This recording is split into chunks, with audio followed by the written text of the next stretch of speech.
Afternoon students. English online classes में all student welcome. आज हमारे वीडियो में हम वर्ब के विषय में पढ़ेंगे। वर्ब का टॉपिक महत्वपूर्ण टॉपिक होता है। टेंस हम करते हैं, उसमें वर्ब महत्वपूर्ण होती है। किस टेंस में कौन सी वर्ब का प्रयोग किया जाता है, वर्ब क्या है।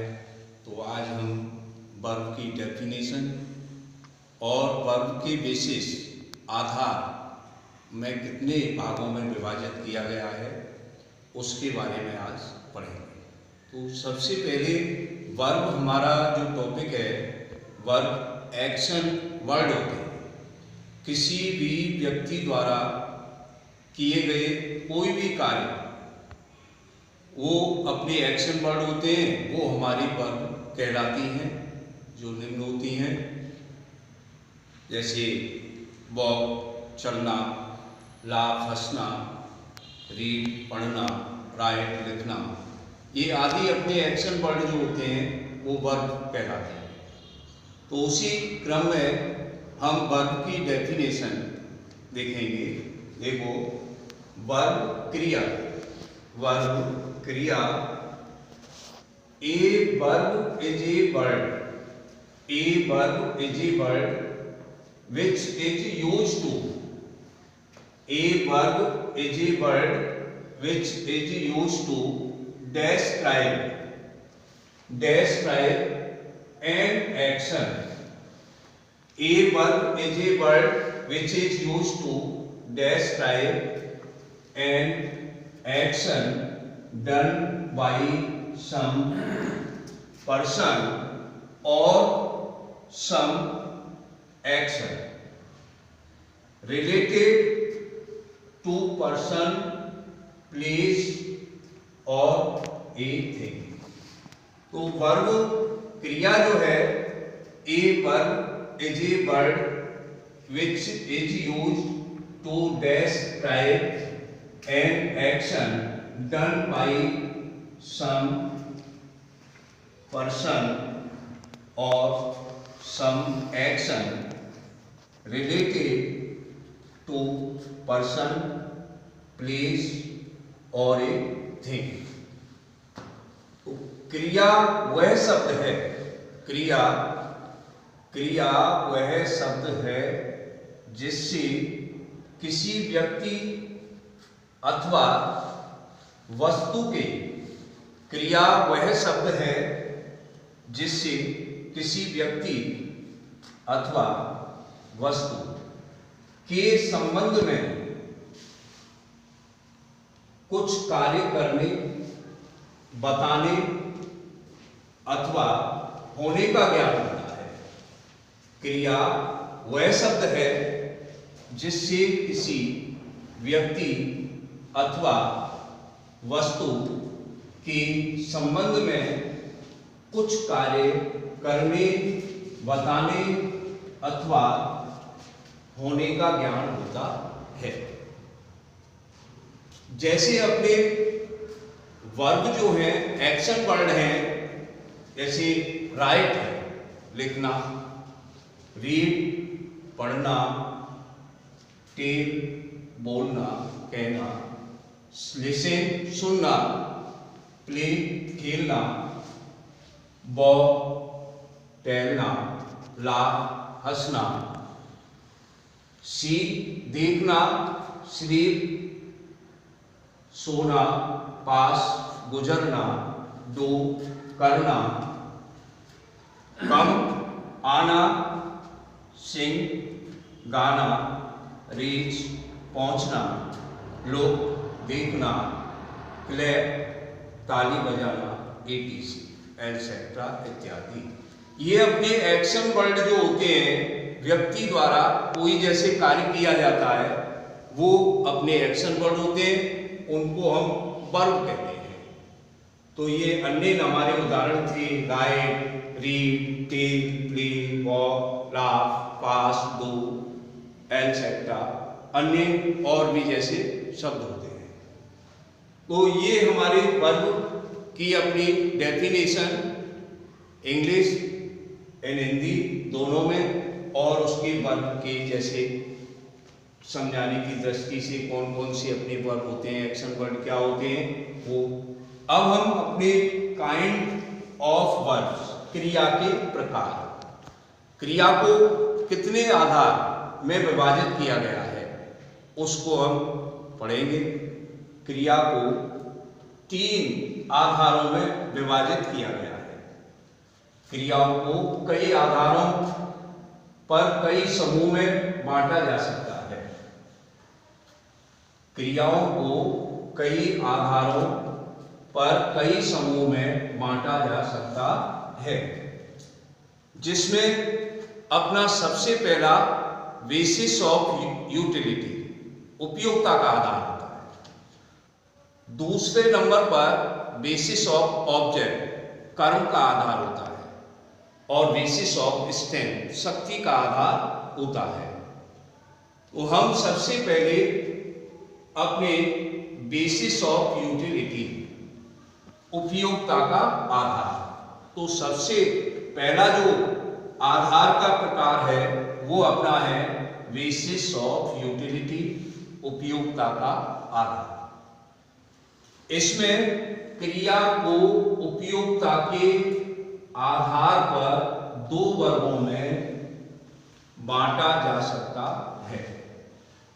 बेसिस ऑफ यूटिलिटी, उपयोगिता का आधार। क्रिया को उपयोगिता के आधार पर 2 वर्गों में बांटा जा सकता है। पहला अपना मेन वर्ग, मुख्य क्रिया।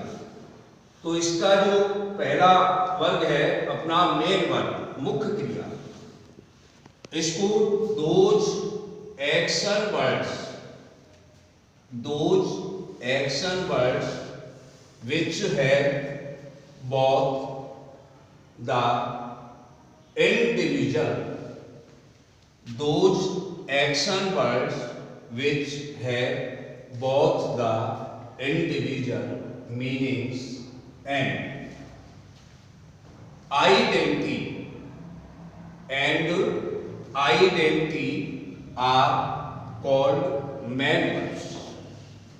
Those action words which have both the individual meanings and identity are called main words.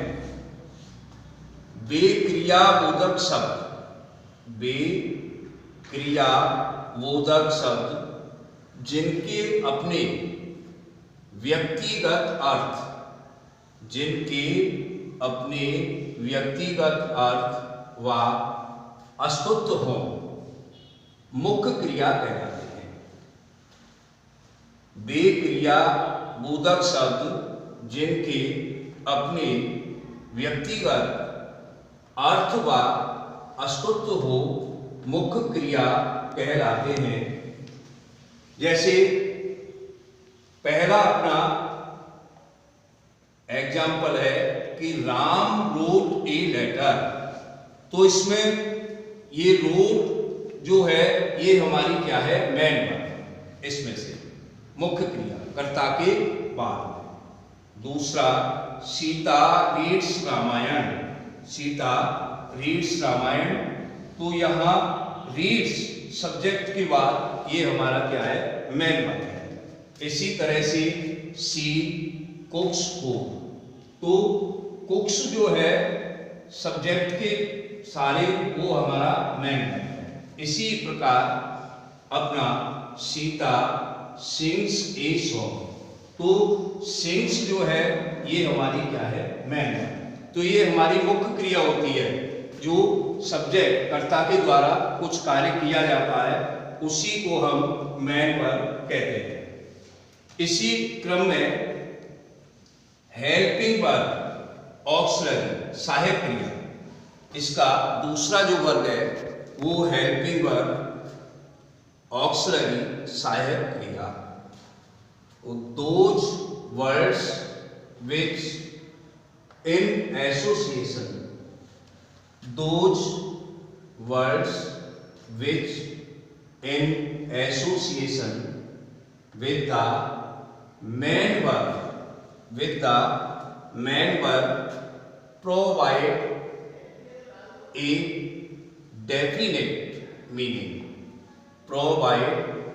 definite meaning and identification to the sentence are called helping verb। तो इसमें हेल्पिंग वर्ब, ऑक्सिलरी वर्ब, सहायक क्रिया, those words which in association with the main verb provide a definite meaning and identification to the sentence are called helping verb. वे शब्द जो मुख्य क्रियाओं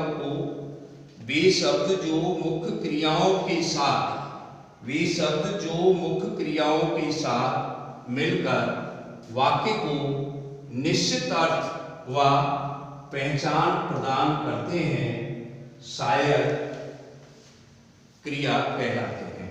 वे शब्द जो मुख्य क्रियाओं के साथ मिलकर वाक्य को निश्चित अर्थ व पहचान प्रदान करते हैं, सहायक क्रिया कहलाते हैं।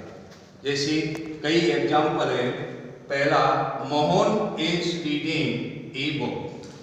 तो ये इज जो है ये हमारी हेल्पिंग वर्ब है, कर्ता की साइड से। इसी तरह सीता वाज कुकिंग फूड, तो वाज हमारी ये हेल्पिंग वर्ब है।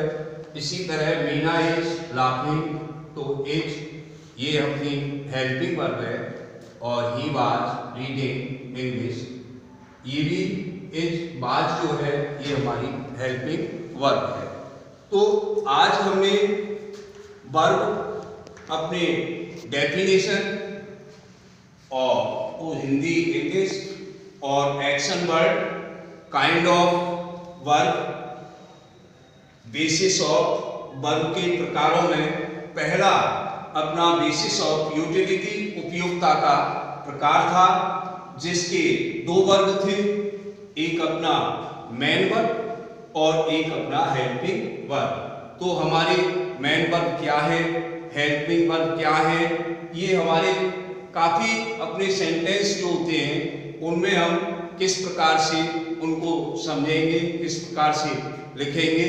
इस तरह से आपको कुछ जैसे होमवर्क आपको दिया जा रहा है, उसमें इसको समझ करके आप करेंगे। तो अपने homework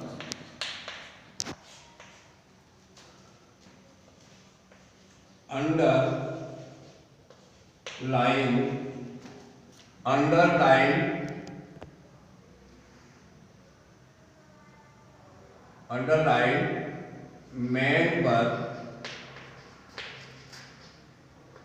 helping verb, following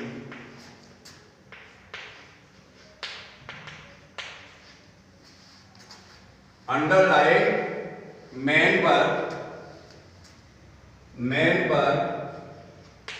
helping verb following the sentences. He went to Agra. He went to Agra. She is cooking food. Radha writes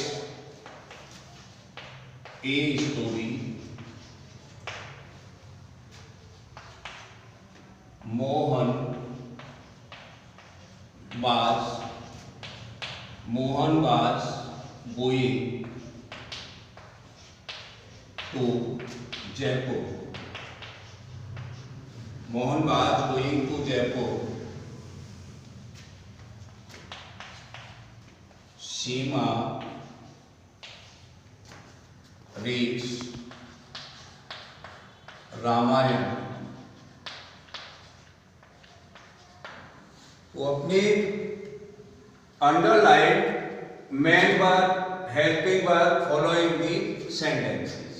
अपनी ये 5 अपनी सेंटेंस है, इनमें से हमें अपनी मेन वर्ब और हेल्पिंग वर्ब को अंडरलाइन करना है। आज हमने आपको verb definition, kind of verb, उपयुक्ता का आधार जिसमें 2 वर्ग थे, मेन वर्ब, हेल्पिंग वर्ब, इनको आप पढ़ेंगे, समझेंगे। कोई चीज़ जैसे है हमें कमेंट करेंगे, बताएंगे। Thank you.